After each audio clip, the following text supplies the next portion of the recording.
So, welcoming everyone who's here live, as well as those of you catching the recording. I'm Sabrina Monarch. I'm here with Ari Moshe, my first astrology teacher.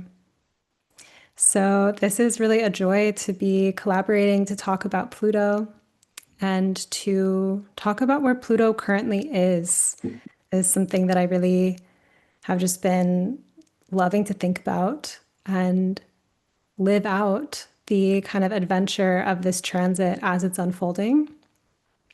And so maybe we can start out with some introductions.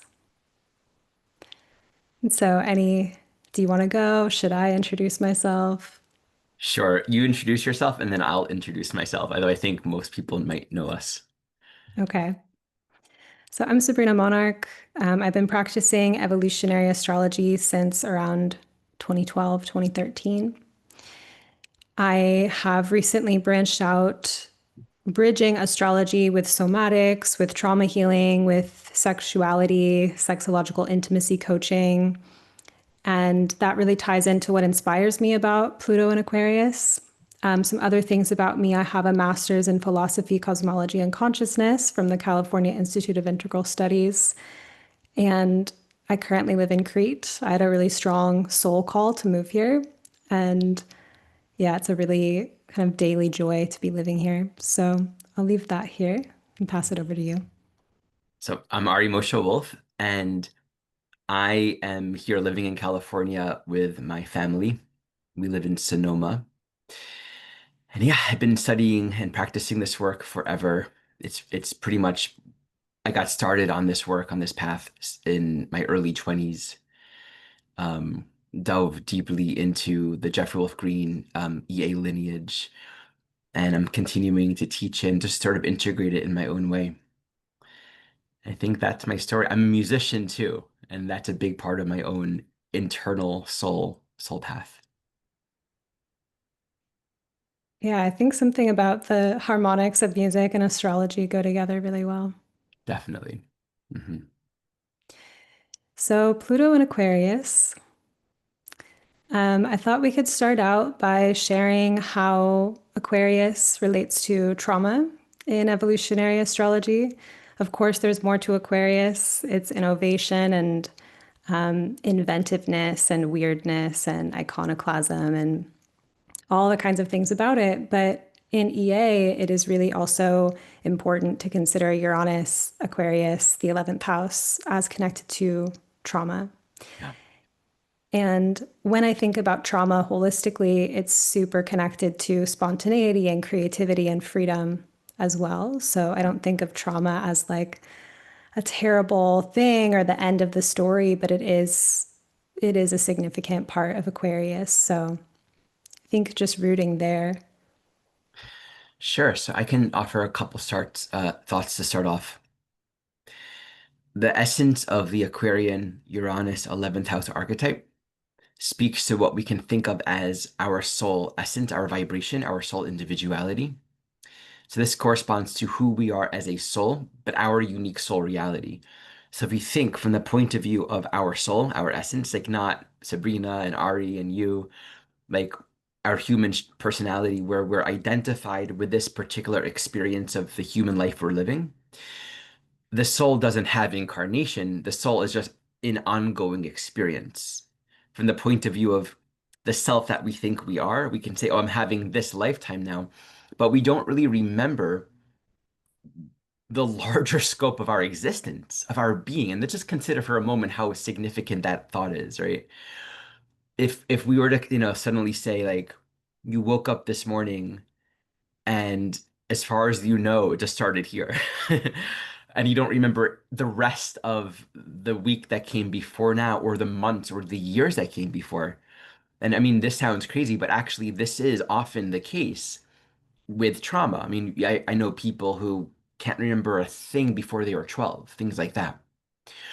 So we all come into this lifetime, and for the majority of souls, we have embedded in our individuated unconscious. That's where we're borrowing a Jungian term that corresponds to like the personal matrix of everything that's occurred within the field of experience. And this does not correspond to what we're linearly recalling with our mind. That's Mercury. Like Mercury will be like, oh yeah, yesterday I ate breakfast and with crunchy cereal and milk. It's like detail oriented. It's recalling specific data points. The Uranian long-term individuated unconsciousness, the memory that we are all containing, is more of a non-linear, it's not linearly processed. It's just sort of within the 360-degree field of experience. And so we're absorbing in raw experience, raw information, raw data before you call it data.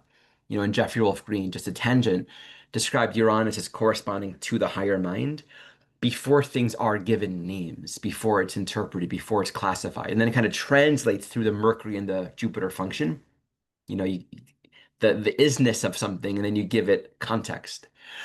So from this perspective, we all have embedded within our own being the unconscious memory. The word subliminal is a good word to use here of everything that's come before, all other lifetimes in between lives, waking, sleeping, all of it.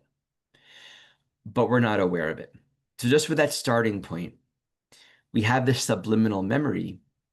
We can then appreciate that, and this is a rough estimate. This is something that Jeffrey Wolf Green taught. I think it's an interesting number. Roughly 80% of our perceptions are determined by unconscious past life reactions, meaning we're perceiving current, present moment events, experiences, and we're not perceiving them as they are objectively. They're triggering that which we're not consciously aware of. And so these triggers, and the way that the Uranian work, because it's bypassing the linear memory recall, we might see an aspect of something that triggers a memory that we're not aware of. And we all can experience this, take it beyond the scope of past lives. If anyone has identified in their own life an experience of trauma or being hurt by something, it's very easy for a smell, a color, a certain tone of voice. When you see this with dogs, like, oh yeah, this dog will freak out if they see a man with beards. It's like, well, maybe they were abused by a guy with a beard. Like the way that the mind works, and I'm sure there's a physiology. In fact, Uranus corresponds to the physiology of the brain itself. We establish an internal physiology that conforms around these patternings that we've already established. So that's sort of an embedded matrix. And what's interesting about it is we're not free. Like we're living, walking around in this life, in this reality that we can say reality is what it is. But on the inside, we have these matrices that are operating. And so we're offering these responses that really come from these deeper imprints that we're not conscious of. And I should offer, and this is a really helpful like pedagogy, just for all of us to kind of take this in, and we can maybe jam more if this makes sense for us. Uranus, Jeffrey Wolf Green described Uranus as like the roots, right? So it's underneath the surface. And just to offer perspective, Pluto being the root ball, like Pluto being like the underlying, like what's the core evolutionary reason for why we're even having this experience in the first place? And then the actual subliminal memories that we're all carrying and possessing. So that's one, useful starting point for we can understand that's a part of what trauma is. And we can block we can say like all souls have amnesia. And there's that interesting philosophical question, like why don't we remember? Honestly, I mean, my own creative thought on that is like we would probably be like stiff and like we'd be frozen.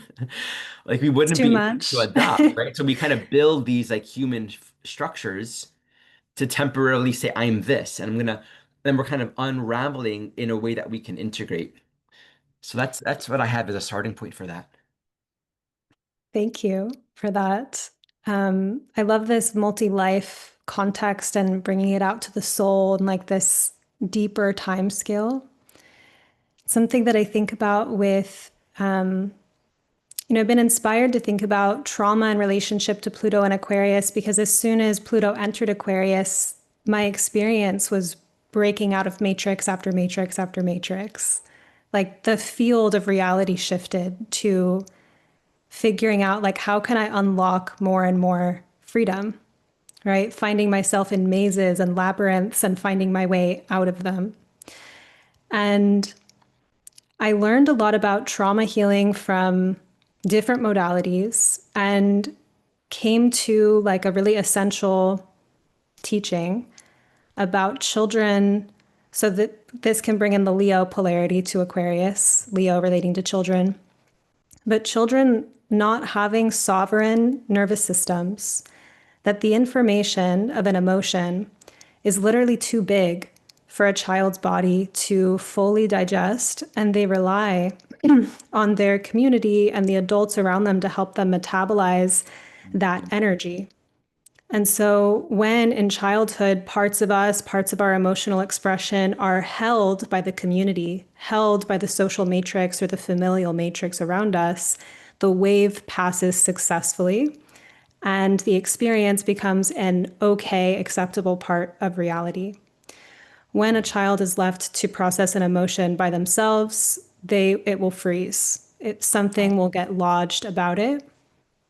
And so just that idea that like Uranus and Aquarius is electric voltage, it's a current, and that we kind of require this sense of like a field that can help us stabilize the shock of life energy itself. And then as we get older, we have more, adult nervous systems, but we have these unresolved, fractured, exiled pieces from earlier parts in this lifetime, even as well as this. I think that our current life is a fractal in many ways. The things that matter to us so much as children are threads of what mattered so much to us in prior lives. And that's why some children will be very reactive about one trigger and other children won't even notice it, is because it's hitting that kind of past life recall. But that being said, that like Aquarius, I think in its full spectrum, is this process of something that has gone very far away to like these outer reaches, it coming back, it being like integrated. And so that experience of early in life or in a past life, a core essential part of the soul getting split, fractured off, and that we're finding our way back to integrating that later in life. And when this process is incomplete, we just get triggered and re traumatized and reactivated. And we're in that matrix until we have the breakthrough and the shock is stabilized and neutralized and brought into a sense of like, I'm with this, I can be with this. It's no longer going to take me out of range. Mhm. I love the idea of a matrix itself because the imagery of a matrix are like a bunch of lines crossing each other. And so there's an actual physiology that keeps us in a paradigm, and we can't operate outside of that paradigm. And this is why, in actually working with trauma, it's 100% necessary to actually shift into a higher state of observation because it's the very falling into the trauma pattern itself where we're then living out the same perceptions and we're stuck in the same frozen attitudes and experiences in life. So we're not able to observe ourselves. We're not able to almost detach and separate from the immediacy of what we think is actually happening. Coming back to the story of a child, it's like, how many times do parents incorrectly, but well intended, try to explain things to their children, like giving adult rationalizations? Because emotions are quite irrational. And so it's like you try to have that irrationality subdued with like, don't worry, we're going to, um, you know, we'll ha tomorrow we'll have a treat, but not tonight. Like that doesn't, that's like, I'm looking like a 3-year-old. I'm looking forward to tomorrow. Okay, got it. I will be content now because tomorrow I'm gonna get the treat. Like that will never work for any 3-year-old. Definitely never will work for any 2-year-old, I'll tell you that, right? The older you get, the more we develop that capacity. Um, and so there's a need to a completely, and I love that perspective you offered around like the child doesn't actually have the ability to kind of like their own nervous system isn't something they're able to manage on their own. So they entirely depend upon the environment. This is a good moment for me to actually share um, the screen because there's a great example that we can use here just kind of to unpack this idea. Um, just looking at the relationship between Aquarius and some other signs, and I know there's a few examples we want to explore, but what we're talking right now beautifully expresses the relationship between Aquarius and Cancer. And this is an inconjunct. So that's sort of like the 150-degree aspect. It's actually a part of the yod. So if you go here to Virgo, we have the complete yod. This is what we can call the Aquarius yod. But just focusing on the Cancer component, we have an emotional experience and it has its own nature. It needs to move. Emotion itself, by its nature, just needs to be experienced. Like without the fullness of experience, then we're not able to learn from and sort of integrate and be okay with life, as you were saying. So we have this issue. This is like the issue with sort of integrating the trauma through the emotional body because we dissociate and we compartmentalize and we rationalize. So imagine the metaphor, but this is also kind of like within each one of us, like the metaphor of the adult rationalizing to the child, stop crying, this is stupid, it's absurd, we're gonna get a treat tomorrow, or give me 5 minutes, then I'll hold you, right? Like these are rationalizations that basically say to the emotional body, to like what we're experiencing as real right now, you don't belong. And there we have the whole outcast dynamic of Aquarius. This is where we can see like systems like any kind of system that works with like parts or like the young part or the older part family systems, right? Any kind of soul retrieval, bringing back what is fractured, bringing back what is split. These are all Aquarian type ideas because essentially when we disconnect from the fullness of human experience, we end up fracturing and dissociating and excommunicating in a sense a part of what's necessary for our own ongoing development. And so then this lodges, right? This becomes lodged in our soul memory. Most children, well, almost all children, will not remember the early life imprints. I mean, I've been like, for the life of me, really since Jupiter in retrograde, I've been trying to remember specific moments I had with my mother. I'm like, what was it like then? I'm like, oh, I can't see it. I know there is trauma, but I can't see it. I'm like, this is really interesting. It's like I'm looking over into the past and I see nothing. And just being aware of there being nothing is actually a great step forward. Whereas prior, it's sort of just like whatever stories or thoughts we're telling ourselves. We grow up with these complexes that allows us to kind of decompartmentalize. This kind of brings in also the Capricorn Aquarius, semi-sextile. Semi-sextiles and inconjuncts are very similar. It's kind of like, you got to be an adult. You got to function in the world. You can't cry when you're at your job. You need to repress yourself and function. But then we have all of these suppressed memories that we're not even aware of that we're holding. Yeah, this is something with emotional freedom technique, so somatic trauma healing technique. The main basis of it, so for people who don't know, it's tapping and you're talking through your issues and releasing stuck energy. So much of it is based on being able to accurately name what you're even feeling.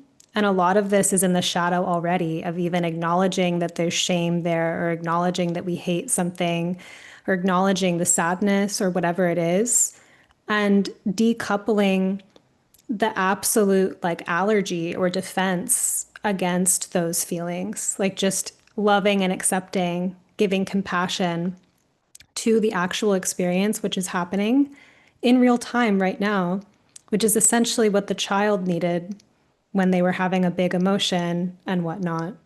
And so sometimes that will lead back to going into a memory retrieval and doing like an inner child repair moment. But it becomes so complex and labyrinthian, the way that these complexes develop and gestate over years into personality defenses and entire ways of thinking and paradigms. Matrix. Yeah. And they boil down so simply to just admitting that you're scared in a moment, Wow. admitting that you're sad. Like it's literally that simple, but it takes us so much unraveling. It is so much unraveling. I'm glad you said labyrinthian. First, I love that word. But this is why on the journey and in the unraveling of our deeper soul content, I witness and I experience sincerely that periods of things getting worse are not always an indication of things getting worse. Yes. And Yeah. that's actually oftentimes like another layer is beginning to emerge. But like the paradox in it is where the again that Capricorn Saturn dimension, that Capricorn Cancer relationship to Aquarius, you can really glean a lot of insight.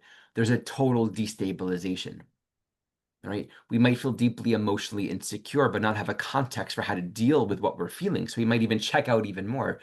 And the Capricorn is how do we work with trauma and like put your clothing on, get dressed, do your day-to-day work, right?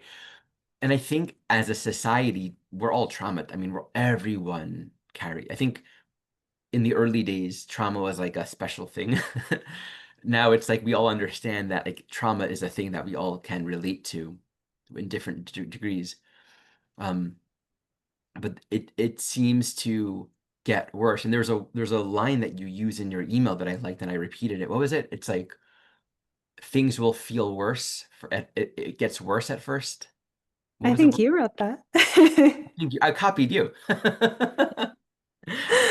I mean, the plot thickens. I was just What's reflecting the phraseology? yesterday that my favorite childhood movie was Jumanji. Uh-huh. You know the movie? I'd never seen it. Okay, so part of the premise of the movie is that there's like this mystical board game that this kid finds. And once you start to play the game, all these weird, like giant spiders and like a lion and monkeys and poisonous vines that devour you, like all these creatures start to come out and they won't go away until the game is finished. Hmm. And so there's this whole like hero adventure that happens with it.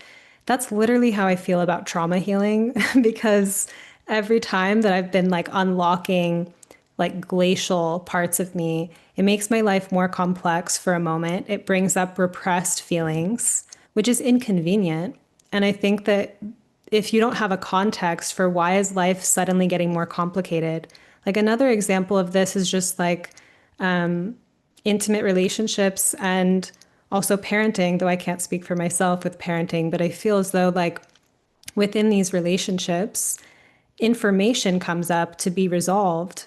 What has been repressed or what's ready to be healed inside of the container of a connection. And I think that that really surprises people, where it's like the idea of romantic love can be for some that it's going to make your life better, that it's like what you've been searching for, but actually inside of the container of more love, exiled parts come up that want integration. So it makes things worse. Absolutely. Yeah. The line is it gets worse once you see it. And I think you said Yeah. I think um I think that was you, oh but whatever. maybe I Um, was talking to you about it in a previous conversation about like, yeah, once you start to become aware of the kind of cage that you're rattling inside of, like you see it everywhere. It's like inside of the movie The Matrix, as Neo is beginning to awaken to being in a matrix, or The Truman Show or something, where characters are awakening to them being in a matrix. You see it everywhere around you. And I think that we have that phenomenon echoed with social media and like the algorithms. So if you start to go down a research rabbit hole, literally on your phone, the ads and the things that you're shown will start to echo. And so I think that that happens at a spiritual, energetic level, not just in the so this is an important technology. piece. Like if you think about Pluto and Aquarius, the more we begin to Pluto concentrate, focus on the psychological bottom line, kind of catching the core point of fracturing. It doesn't have to be a memory, it's sort of like catching the core belief, that which has sort of become crystallized. Everything begins to clarify that. It's like every part of our life, every relationship, every past memory is literally rewritten. It's kind of restructured in our brain accordingly. So the whole world is liberated and reframed truly in a sincere way as we begin to unravel some of the core deeper pieces. And I like that you said how like we might idealize romantic relationship and but we enter into these experiences that we might otherwise want. And you spoke about in that space of safety where we are receiving love is where some of the deepest pain will then really begin to emerge. Interestingly enough, like this is often where the the presence of acceptance and inclusion and safety becomes the most threatening experience that most souls paradoxically ever experience because it elicits what was literally not ready or capable or safe enough to bring forward prior. But it makes sense if you think about it, right? Like if you give a child a whole lot of space to have their experience, things will look worse for a little bit. They'll cry, it'll be more intense, but actually it's because they're having a fullness of experience. And this is one of those things that adults, most of us as kids didn't learn this, and I think we're learning this now, many of us.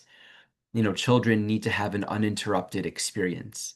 I was sharing this with you, like, um, one of my daughters, oftentimes when I tell her no to something, she'll get really angry.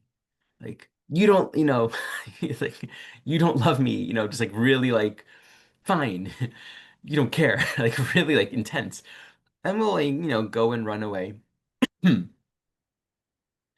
hide, like literally hide in a closet. And I asked her recently, and usually at some point I would give her space, but then I would go and I would be with her. But I asked her, do you want me to leave you alone or do you want me to follow you? And her That's so answer was sweet. really clear. Because, and by the way, because it's like, um, what she's expressing is, I'm leaving you, right? But it always ends up, I'm like, my conscience is like, I don't think I should leave her alone. That doesn't feel like a healthy, right? But yeah, so asking her, her answer was super clear. She said, I want you to follow me. And she explained what she's going through. I'm angry and I'm running away, but I don't want to be alone. Like she was so articulate. And the insight that I had was actually that's very sane. Like it's very sane to know exactly what you need. Like babies know exactly what they need. Children know exactly, they hold up their hand when they want to be held. So like how unreasonable would it be that my daughter would be able to very articulately express exactly what she needs me to do for her in those moments. And I remember as a child, as I'm sure all of us can, crying in my room and just like feeling misunderstood and like having like a real deep, strong emotion.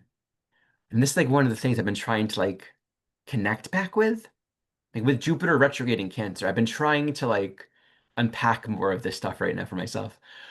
But I can subtly recall wanting one of my parents to be there with me, but at the same time, deeply distrusting that they had the capacity to do so. So not wanting it, like, but wishing they could. Yeah. It's I interesting, remember like, reactivity being something that was put into maybe a matrix of like the proper way to behave. Like you can be upset, but don't like yell about it or right? something. And so I've really Emotional. deconstructed over the years that like as a kid, when I saw my parents as the mediators between me and my desire, right? Like they were the ones who could enable me to have an experience or buy me something or something like that, that they I would just ask them for the same thing over and over and over again. I'm an Aries. That was just my thing. So I'd argue with them and then they would disconnect, like stop bothering us, don't ask for that thing over and Right, over again. right, right, And so I've done a lot of healing around like a big want. I used to be very collapsed around that. or had all these patterns around it, just immense fear and anxiety around those desires or needing someone else to like make it okay or things like that. And it always kind of has come back to that kind of negotiation with them in some sense. And realizing that from a trauma perspective, it's like I just needed to be okay with wanting something.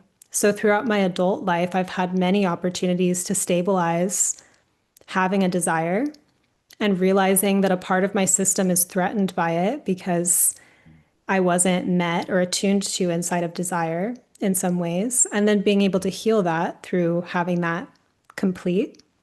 But it's like, it's not about the thing I wanted or even the thing I want now. It's just, and it's not even about successfully getting it, too. It's not about the outcome, but the kind of sense of being walked with. And it's like, it's okay to be scared. It's okay to have a desire. It's okay to be sad. Like, it just comes down to this essential, like, I'm here with you. Like, you haven't lost connection. The signal hasn't gone out. Like, we're still here. As a parent, what I would do in that situation, if it was a no, you know, I would give the no. I would hold a really strong boundary and no, so that the child is clear. It's a no, like because it's absolutely necessary to like have an unbudging like if it's a no, it's a no. But to sincerely be available and to encourage and have that space for them to have a completeness of discharge around that. Like it would be appropriate and almost necessary if they were really attached to getting something and they couldn't get it for them to feel that. Because as you said, it's not about the object itself, but it's about everything being able to be included and accepted and welcomed to have a completeness. So that desire, that longing, that attachment, if that's being stifled, it's not going to be resolved. So that Yeah. attachment needs to be grieved. Like I want it, and it's like scream, be angry. And that's what so like with my daughter, the safety to be angry at me, to be disappointed is so important. And what happens every time is afterwards lightness, play, connection, vulnerability. It's like the energetic shift is so profound, where I feel that our relationship becomes so much more strong. The trust is stronger, and I feel that she feels more present and clear and open. And that's what you're speaking to earlier, the Leo Aquarius polarity, Yeah. you know? I want to speak more to Please. that Yeah. because with the Aquarius side being like this matrix or this relationship with trauma, another way to look at it is like the creational force in the universe, right? The creative energy Mhm. that is running through life and is represented in the spark of, new life, children, baby animals. And like when baby animals are safe, they naturally play. Right. There's just this like creative fertility of life itself. And I think that the Leo Aquarius axis can represent that free, free flow of play, essentially, and where it gets blocked or Mm. how it's even getting channeled energetically through the Aquarius. And so if we also just like place this in the times that we're in, of like 2 more decades ahead, essentially, of Pluto and Aquarius, I think that the some of the images that the collective sees in terms of collective events are like AI, increase of technology, the sense even of, yeah, the artificial intelligence, right? So this kind of grid that's getting formed and the way that being able to be spontaneous or playful or actually expressive, like the theater of Leo, the theater of one's soul expression, feeling like free to just be in joy and expression, literally gets frozen through trauma.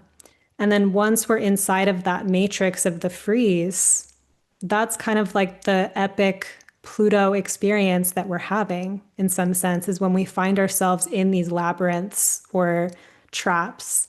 This sense that reality is reflecting our limitations, the sense that reality is this paradigm or this algorithm, and wanting to break out of that somehow. That's why I've been like passionate about trauma healing as like an inner kind of psychological freedom in these times. Because Mhm. I think that there's like a libidinal energy available with Pluto and Aquarius for this type of discovery of freedom. And what's the point of freedom? It's like once you have that creative energy unthawed from these patterns and these paradigms, then you have all this choice.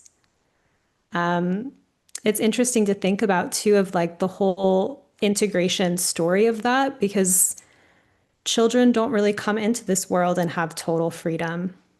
Like they're contained and they're like young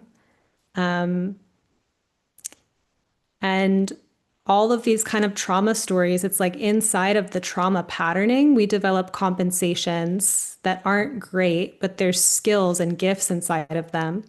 Then people heal and then they still have those skills and gifts, right? It's like all the kind of like healer stories where people have learned from their pain or learned from their struggle or learned from their trauma and experiences of exile, bring it back integrated. Their heart's bigger, they have more capacity. Mhm.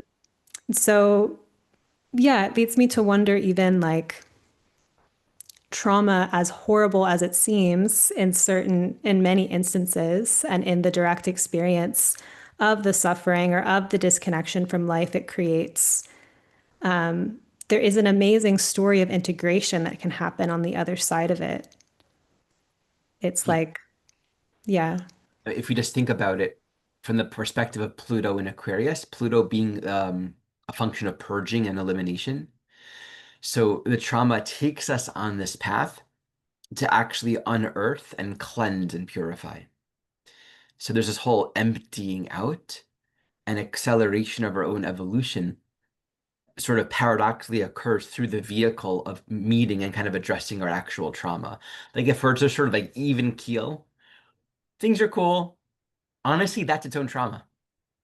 Like right. this is the whole point. It's like, Because you're not actually feeling yeah, life. Like there are two life options. Like either provokes and everything's affects felt us. completely, exactly. Like either everything's felt completely, which means life is very sensational, but we live it all, we experience it all, or it's not, and we necessarily create bigger periods of feeling in order to then become back into life. Like it's really one or the other, but they're the same.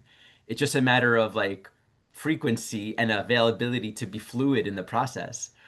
I mean, this is Pluto and Aquarius. We can hold the mantra of like this is a journey of getting unstuck. You know, like you got like a bunch of dishes. Pluto is like that force of evolution soaking in hot water. Just like let it all unearth. And it's like a dish that has sticky rice or food from last night on it, um, is sort of less yucky than when it was soaking in hot water overnight. So again, it's like it's uncomfortable stuff. Sabrina, you were talking earlier about tapping work. Yeah. This is something that you do. And I feel like and observe that at this time, modalities and practices that we can consciously engage, almost like as a tool to work with our consciousness, are becoming much more accessible and sort of understood. Like we're a generation, especially Pluto and Scorpio, me and you and many people, and then beyond. You know, this where this Pluto Aquarius is squaring this entire generation. We are a generation, in particular, younger people. Younger, I mean, I'm 40 something, but there's a renaissance happening right now that is a lot more aware of the deeper psychological soul dimensions that like wasn't in the earlier wave of like the Pluto and Leo generation that kind of got us going with all of this, right? So like the taking on of astrology from a deeply understanding trauma informed sort of deeper psychological soul level of awareness, which I don't think was held in, you know, in the 80s, honestly, not on the same level. And so these techniques, another technique that I've always really appreciated is like the Byron Katie work. We're in that. Are you familiar with that? Um, Only anecdotally. Yeah, not super Yeah, the much. idea being you take any stressful thought, but it's the same concept. It's like you presence that which is causing pain. It's all about that, right? Yeah, to And you become build self-aware connection, the of the ability to be thoughts. with the discomfort. Because Exactly. Yeah. yeah, I see Aquarius as like the museum security system with red laser beams, like Okay. guarding the jewel or something, or like the Operation board game, like the sense of you can't walk or be in a certain place. You're not free. Because if you hit this edge, if you hit this emotion or thought, you'll freak out. And so a lot of trauma healing is about building capacity and safety around the places that are the most charged and volatile, which isn't about fixing them or making them go away. It's literally just about being able to be with pain without being reactive. But it naturally, like a child having a full emotion, and returning to happiness after, like when we're able to be present with high sensation, big emotion, pain, with love and compassion, connection, it will neutralize and digest and turn into other types of presence or power or creativity. Yeah. But when we don't realize that, we literally design our lives paradigmatically to avoid or compensate for those places. We try to design our life to Isn't that interesting how it's almost like it fits a paradigm, it fits a pattern one way or another. Like the patterns that we create are built around the avoidance, which is a pattern. And then the yeah. patterns that we create in meeting it is almost like the parts of the avoidance that were like the puzzle pieces that fit the empty spaces of the other patterns. It's like we Right. don't Because you could ever really see imagine, like, ourselves in the even patterns. like you could imagine an Aquarian person as someone who just wants to be free and like kind of runs away at a moment of challenge, Right. like I don't want to won't, face that. but also there's other Aquarians that are like have stabilized electricity and you can be with them in high sensation and they're just chill and they're with you. And it's just bandwidth and capacity, basically. So let me offer a point on this too, because the one of my critiques on sort of the previous wave of like healing work, which is a lot more like energetic, like Kundalini yoga, not as a not no critique of that, but as a way to heal trauma. I feel like a lot of the ways that we've approached healing has often been to go very deeply into the content to kind of unleash a lot of energy, but without having the psychological insight and ground to be able to hold it and meet it and actually feel it. So like a really deep psychedelic trip, really deep yogic experience, right? So there can be a lot of Kundalini activity. The key is stabilization. Again, this is reflected in children. Children are so stable, not in the sense that like they're able to hold an easy conversation on politics, but they're sane. They're able to have a completeness of experience, and you can trust that they're here in this present moment. Now, of course, they have to, the key for a child is to mature and to learn to feel it, that this is a moment, this is experience, this is passing.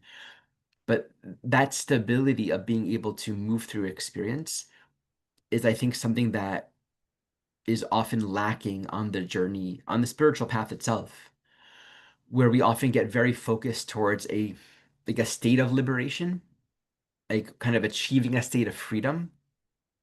But it can easily become, again, this is a getting back to the zodiac, this is the semi-sextile between Aquarius and Pisces. It can be very easy to dissociate and go to an ultimate higher state of consciousness. And it's very possible to access these higher states of consciousness without actually Without meeting embodying. the deeper unconscious memories that we're still carrying. So yeah, just wanted to share that as well as a big part of this. Like Pluto in Aquarius is ultimately going to bring us back. We're gonna have like a period of like being on cloud nine or years really, but we're ultimately brought back through the magnetism of our own soul desire to evolve. And if we're lucky, the tether, the leash is like very, very small. But we're drawn back to face what's here so that we hopefully, we can actually move through it all. I wonder if we could take any questions Yeah. from people here live. Let's Anything see you'd what like us people to have speak brought to? in.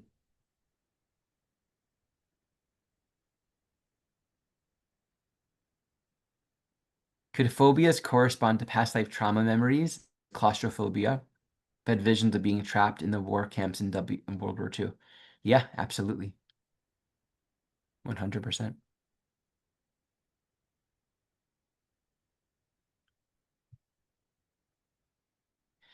Yeah, and if you experience it yourself, or if you know anyone that has like really strong irrational fears, you know that has nothing to do with anything on the surface, right? Like there's always something deeper embedded in those fears. And again, like, the paradoxical element is we have to feel a certain readiness and availability at a certain point to actually be able to meet those fears in a space of love and compassion. Because otherwise, every single time it comes up, we're going to be re-triggered. Coming back to the whole past life thing, it's like we don't necessarily recreate literally the past life events. More often than not, we recreate the trauma because all it takes is a little bit of a trigger that reminds us of the past. But what happens is because we're re-traumatized, we will end up recreating many of the same events. Like physiologically, we don't know the difference. Like our body literally doesn't know the difference between something literally happening and something that we are physiologically believing to actually be happening in the moment. That's a very important thing to understand. Also have compassion for ourselves or other people that are going through intense trauma and pain and suffering or deep fears. It's like they're living that reality. That's their actual physiology, and it's important to appreciate that. I want to answer this one from Sarah. I do feel the body is a tether and the embodiment piece is hugely liberating. Where does this relate to Aquarius, ability to hold the current? I think a lot about the fixed signs as a whole, um, and Taurus being really somatic and connected to the body, and Scorpio and Leo also being part of this. Leo being the heart and witness, and Scorpio being the deep psychological content. I think it's really interesting to think about how like cats don't generally like to swim. And if you think about Leo and Scorpio, it's hard to give witness to our scorpionic waters without thrashing about or trying to get out of the water. And so, if you can bring the warmth of the heart and witness to what's scorpionic and stabilize that charge, electricity, Aquarius in the body, Taurus, then you get this massive kind of soul retrieval process that happens. And so, I think that Aquarius, is our ability to track, it's our ability to witness and to be able to ground that electric current in the body, to make contact with love, with what's actually happening at a deep psychological level and what we're feeling in our bodies is worlds different than dissociating and escaping our current moment. And so I think that like, you know, I I'm a very emotional person, so I know what it's like, sometimes even on a daily basis, but frequently to hit an emotional location where I can sense that I don't want to be feeling it, that I'm just like, this is really at an edge of range for me. And that instead of trying to escape it or fix it or cope or like all of those kind of options, that stabilizing inside of it with like, I'm just here, I'm with myself, I'm still my friend, I still love myself, I'm not hating myself, I'm not reacting in this like, compensatory way. Like, it's really that simple, but it's such a big experience. And I think that a lot of when people have numbed this for a long time, we don't even feel so deeply what's going on in our bodies or what it's like to be triggered. So, yeah, I think there's something about stabilizing the current in a very physical way and choosing to be there and to not leave. I'll add some thoughts to this. This is also speaking to the survival impulse. We want to be able to consolidate and create a ground of continuity and security. So like no one wants to be living in a constant state of like trigger. So Taurus for all of us is that natural impulse to survive and sustain and kind of ensure the continuity of our like existence. And so there's a movement relative to the Aquarius Taurus square, like that tension, to be able to stabilize and ground. But this can easily speak to what you're speaking to, a numbness. Where then the Taurus is like sensual, our feeling body, our ability to receive, experience life, like this present moment. I'm in my body and I'm feeling. We numb out. So sensational life experience becomes void of content and it's sort of numb. We have the other dynamic here. It's like that Scorpio Aquarius. This is about trust, you know, the ability to be vulnerable, the ability to for our deepest fears and insecurities to be exposed. We're going to be betrayed. We're going to be abandoned. I'm sure we've both seen many charts where we have any kind of dynamic of a square between Aquarius and Scorpio or Aquarius and Taurus, right? This is like the typical, um, you know, in some way you're being persecuted, betrayed, rejected, abandoned for being different. And now I can't trust. I can't open up and I'm going to retreat and survive and make sure I'm safe and nothing hurts me. It's such a common soul dynamic that many of us carry. Um, Useful for anyone to check out, like even if you don't have this square operating, we all have Aquarius, Scorpio, and Taurus in our own charts. Like these archetypes play out in that sense of I don't want to be different. I don't want to be excommunicated. I don't want to be vulnerable. I don't want to be hurt. So I'm going to kind of become internally isolated to protect myself. And then again, this Leo thing is like play, like on the other end of all of this is like joy, creativity. It's like you're here, I'm here, and there is so much potential for creativity and joy and celebration. And there's this guy I've been like really into on Facebook. I've been seeing his posts, he's been popping up. He like writes these songs and has this like really cool neck tattoo and is doing this like really crazy dance.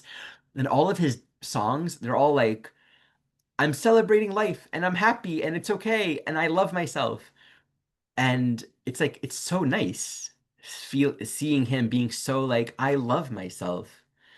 And I heard him speak once that he was rejected at some kind of competition. And everyone was like, oh, you won't be able to make it with that style. That's not going to work. And he just chose to embrace himself and not take on this betrayal or this rejection or this, like, you're not going to be good enough or not being seen. That's the key with Leo here. We have to be true to who we are and not let our thoughts of belonging, not belonging, wanted, not wanted, safe, not safe, truly get in the way of us choosing life. It's a beautiful message. Yeah. That kind of sums up what we've been talking about. And I feel like what this time period is going to be about, like at an inner kind of psychological, spiritual level, I think that Pluto's transit through Aquarius is about freedom and like that Leo part. It's like freedom to what? To like play, be a creator, have fun in this life. And I know from experience, like I've gained so much more access to be playful or to just like joke around with people right after like EFT trauma healing experiences. Like I couldn't, before I had that lens on it or that actual somatic experience, I would have to imagine or kind of put on a role or use force to do Leo stuff. And then once the kind of trauma material gets neutralized, the play just emerges. Actually, And yeah. I really feel like life just wants to live. Like the creative energy in the universe just wants to flourish.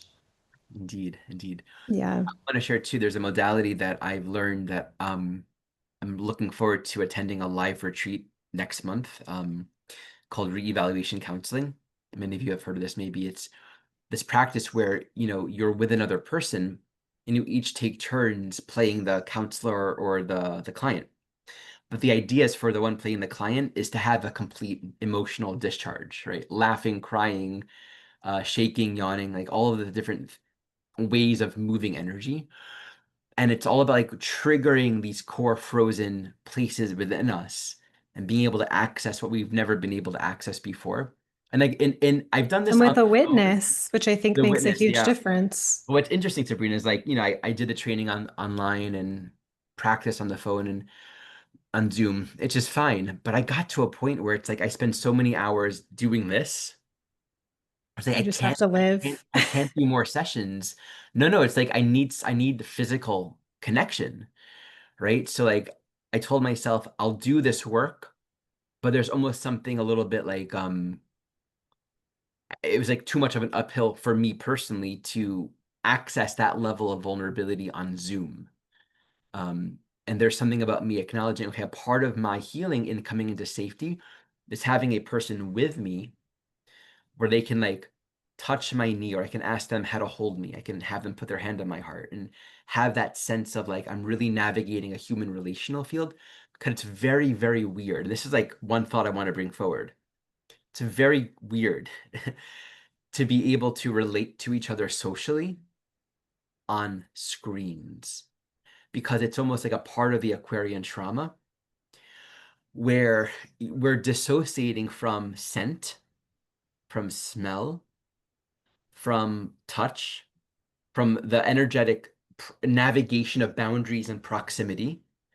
Like all of those things are stripped away when the majority, I mean, obviously these are really beneficial, but when the majority and almost like in some cases all of our human interactions happen through this kind of format, there's a certain degree to which it's harder, I think, for the nervous system to really find a ground and to be able to access those deeper places of, okay, I can settle here. Not to say it can't be done, but I think this is like a really important thing for us to consider. Like the future isn't more communicating on our phones. Like there's something that's needing to come full circle for, I think, humanity in reconnecting with like the human proximity and touch that I think many of us have been deprived of. Of Yeah. Yeah, I have complex thoughts on that because I have so much intimacy that's mediated by the internet and course, of have course. for so many years because I have close connections with people. But I also have an experience like with the sexological intimacy coaching, and I was trading sessions with my classmates during the training, and then I offer sessions online. That sometimes there's these body practices that are like guided self-touch or guided genital mapping or like very like sensitive types of activities, and it almost helps that it's over Zoom. Oh, interesting. More of a safe distance. Yeah, Yeah, but what's been interesting about it as well is that these conversations that I've had over Zoom, navigating that kind of intimacy or like trauma healing when it comes to sexuality field, it has actually translated or shifted to my in-person dynamics with people. And it's been like a titrated microdose of working on something over Zoom.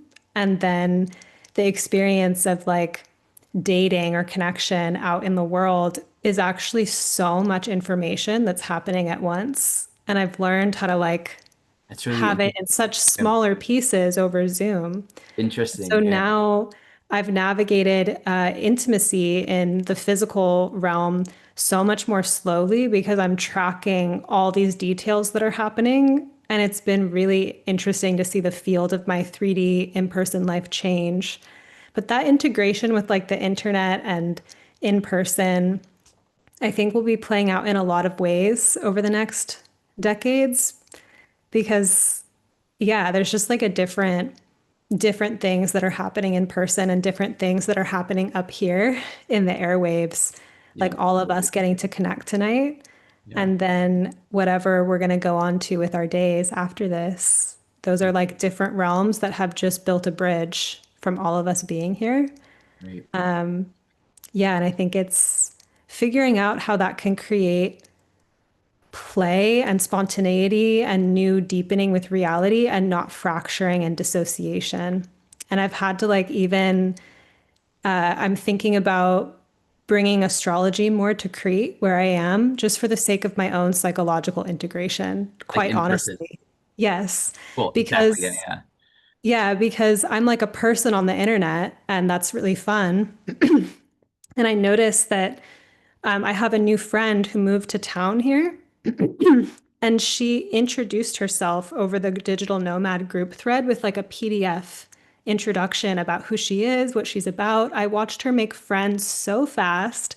she improved my life dramatically. Like it was such a gift that she moved here. But I was like, she's such a networker. She like is meeting people and she's like bringing her energy to the island.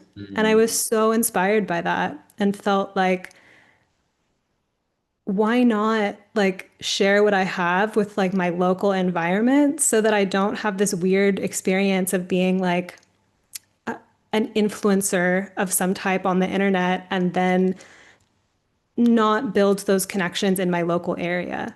And it's cool. like not for business for me, it's just for joy, basically. And Yeah. that was I mean, I miss those olden days where I used to like give readings in like psychic shops and bookstores, you know? that's Ari. Okay, this would be a good point here. Sure. That's how I met you. Is it? Local astrology.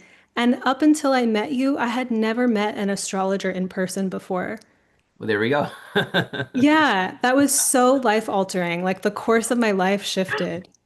Yeah. So I find that our online spheres like can resource us so much, but then when you like in the physical world, yeah.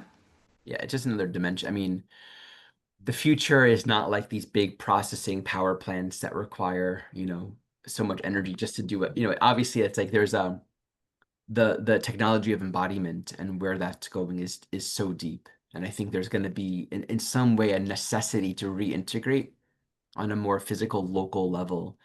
And that's yet to be seen, I think. By the way, someone in the chat said she sounds like a manifesting generator by human design, and you called it she is. So Wonderful. we I keep on forgetting um what I am. Yeah. should we Well, there's one more question. Maybe we can take this question, then we can close it. Curious about any thoughts on how this Pluto in Aquarius being ruled by Uranus and Gemini influences the process of emotional freedom and reworking the matrix. I mean, I would say two things. One, this is especially with this trine that will be expanding over the next several years, like really into early 2030s. That's going to say, on the one hand, an increase in acceleration of information technology and data, right? Like, that's all great. Like, I've been using an AI software to help me write a job description and troubleshoot business stuff. It's been really helpful. Um, but I think doing that because it's so easy at midnight when I can't sleep and I'm looking at my phone is not the best thing. So there's this piece here. It's like there's so much easy growth with AI and technology, but also that increases as well the possibility for mental fracturing and dissociation. So we can really get stuck in this matrix of excessive thinking and excessive overstimulation. I had this one video that I put out where I talk about how, you know, whether it's using AI technology for information or using the I Ching, like there's kind of teaching that we're beginning to access right now, which is life responds to the clarity and quality of the questions and intentions that we're putting out. So when I put a prompt to AI, it's going to answer that prompt and I can kind of guide it and train it according to more prompts. But that's just a metaphor for how consciousness works. And so if you work with the I Ching, you ask a question, and it's sort of the orientation of your question, sort of the vibrational clarity of it, that brings forward an answer from like this universal intelligence. And that's just again sort of a focusing vehicle that's giving a concrete expression of what is already accessible and available in existence. It's like that's the intelligent design. So like the intelligence of life is embedded within it's like the design of creation itself, and it's not artificial. It is like there's only one singular holistic intelligence. So I think it's really important that we're just attuned to our thinking, our vibration, our state of mind, our state of peace, and what we're putting out there, because there's a great potential for expansion and growth and acceleration, but that can also happen with a lot of fracturing and disconnect as well. I love that answer. Um, maybe we can share some ways that people can connect with us. Sure. So my school, my astrology school, the Felt Sense School of Evolutionary Astrology, is in session at the moment, but I do have EFT, emotional freedom technique sessions, and you include your birth info in the intake form. So I'm working with EFT and with your issue that you want to tap on, but I have your chart pulled up. So that's added some really interesting just integrations. Often I feel really connected to the moon in people's charts of like we're working with your emotional body. So it's not an astrology session, but it is astrologically informed. And I also offer longer term coaching that combines astrology, EFT, and sexological intimacy coaching, which is all about like surfacing your essence essentially, but using these different modalities to clear some of the trauma and whatnot from the emotional freedom technique, but tap into your creative essence. That's an oracle body. So all of these things are at my website, sabrinamonarch.com. What about And yours? my site is arimoshe.com, arimoshe.com. So I offer sessions, individuals, couples, and long-term soul-to-soul companionship sessions. These are also like discounted bulk sessions that you can work with me over a longer period of time. I'm teaching my cohort right now, but I have a training program that's available as a self-study all year long. So you can always jump into that. I have a class coming up this Sunday where I'll be teaching Mars aspects. This will be a deep dive into understanding like what are the sort of the deeper evolutionary meaning of Mars and aspect to other planets. We'll be going very deep with examples, and anyone who attends live, I'll also, if you're volunteering, I can use your chart as examples. I'll be focusing mostly on Saturn beyond in looking at Mars aspects. And I also have a newsletter where I write articles pretty frequently as I think you do as well, right? Yeah. Yeah. So I'll put this in the if we're gonna share this video, I'll put it all in the description below. Yeah, let's share it. Yeah, sounds good. Cool. Thanks everyone for joining us. This was really Yeah, sweet. thank you for joining live. Yeah. So let me stop the recording.